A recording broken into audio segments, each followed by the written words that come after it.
The following question reads that you have consecutive elements X, Y, and Z in period 3 of the periodic table. So it's there in period 3. Element Y has the highest first ionization energy and the lowest melting point of the three elements.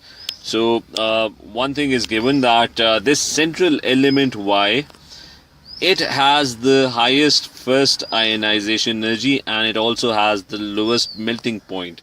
So I'm going to first find out in period 3 which element is going to be Y according to the highest first ionization energy.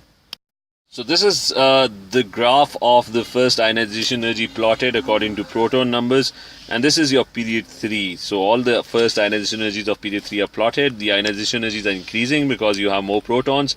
The attraction for electron increases and it becomes more difficult to remove electrons. So the ionization energy increases, but there's going to be a dip at group 3 and a dip at group 6 as well.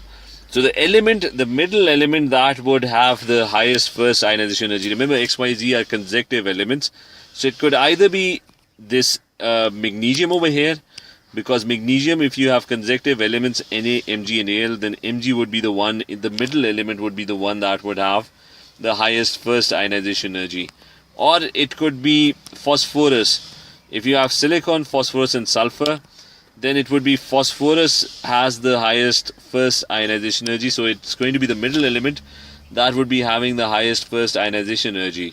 So going back to the question, so based on the first part, the element Y, the middle element is going to have the highest first ionization energy.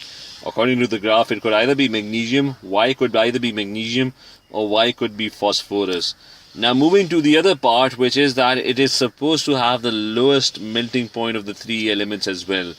Now you need to figure out the melting points as well. Silicon, remember, has a very high melting point because it's a macromolecular structure. So it has a very high melting point. Sulfur is a solid as well. Sulfur has a molecule that has 8 sulfur atoms in it. So it also is relatively high. It's a solid. Phosphorus only forms P4. It forms a molecule of P4. So according to the melting points, phosphorus has the lowest melting point compared to the other two. Silicon actually is going to have a very high melting point because it's a macromolecular structure. Sulfur has a bigger molecule, so its van der Waals forces, intermolecular forces are stronger. So it also has a relatively high melting point. Phosphorus, which is a smaller molecule compared to the two, is going to have the lowest melting point of the three elements.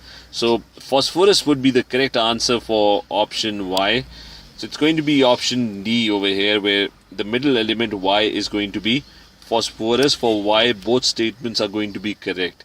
The second statement for this other option is going to be incorrect because Na, Mg and Al, there is a gradual increase in melting points. So the middle element is not the one that is going to have the lowest melting point. It would be sodium that would have the lowest melting point. All three elements are metallic, but aluminium has more delocalized electrons in its metallic lattice, so its metallic bonding is stronger.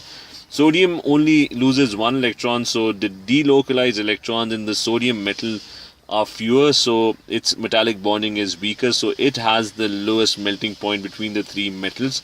So we were looking for element Y, which has the lowest melting point and has the highest first ionization energy. So that is going to be phosphorus, and option D is going to be the correct answer for this question.